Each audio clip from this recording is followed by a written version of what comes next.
Picture a bustling town square. At the center of all this foot traffic sits a local coffee shop. People are rushing in and out, grabbing their morning lattes, meeting friends, and starting their days. Think of that shop as a private team working to provide something people need. Whether it's a one-person proprietorship or a corporate giant, it's a commercially oriented organization focused on its own specific mission.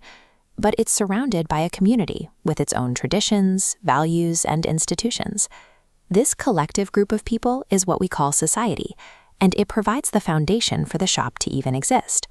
Everything happening outside the front doors, the weather, the news, the neighbors, creates the macro environment.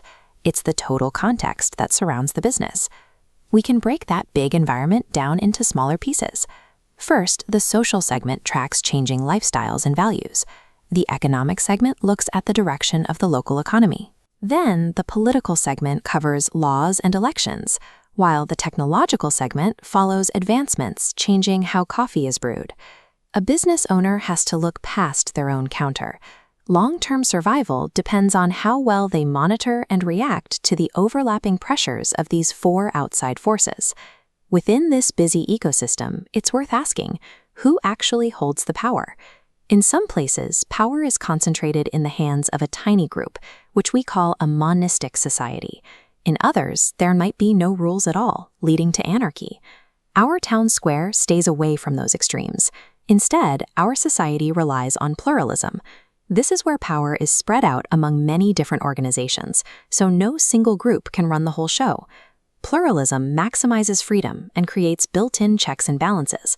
With many groups having a say, no one leader becomes too influential. The trade-off is complication. When everyone has their own goals, it creates constant friction and a messy environment for business to navigate. When this gets taken to the extreme, you end up with a special interest society. Here, the community fragments into tens of thousands of hyper-focused groups. These groups are intense and diverse. They pursue their own agendas and often work at cross purposes. Since they have no unified goals, what makes one group happy will almost certainly upset another. Managing a business in this environment feels like walking a tightrope. Every decision is under a microscope, and there is no single way to please everyone at the same time. While groups are getting more specialized, the people themselves are changing too.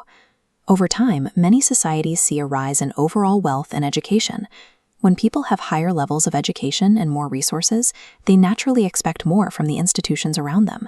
They start to hold shops and corporations to a much higher standard. Public awareness acts as an accelerant. Because of the internet, movies, and television, people can see exactly how other businesses are behaving and compare that to their local experience. This creates a revolution of rising expectations. Look at the gap on this graph. The top line shows what people expect to see, but the bottom line shows the actual social reality.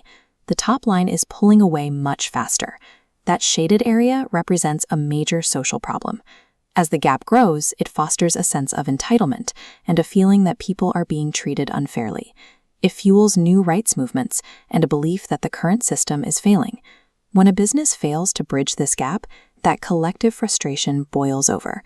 We see this unfulfilled expectation fueling the intense criticism and protests that modern businesses face today.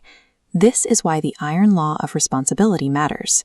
It warns that in the long run, those who do not use their power in a way society considers responsible will eventually lose that power entirely. Successful managers treat social and ethical concerns with the same level of focus they give to traditional finance or operations. Integrating these values into the business plan is how they ensure the shop thrives for the long term.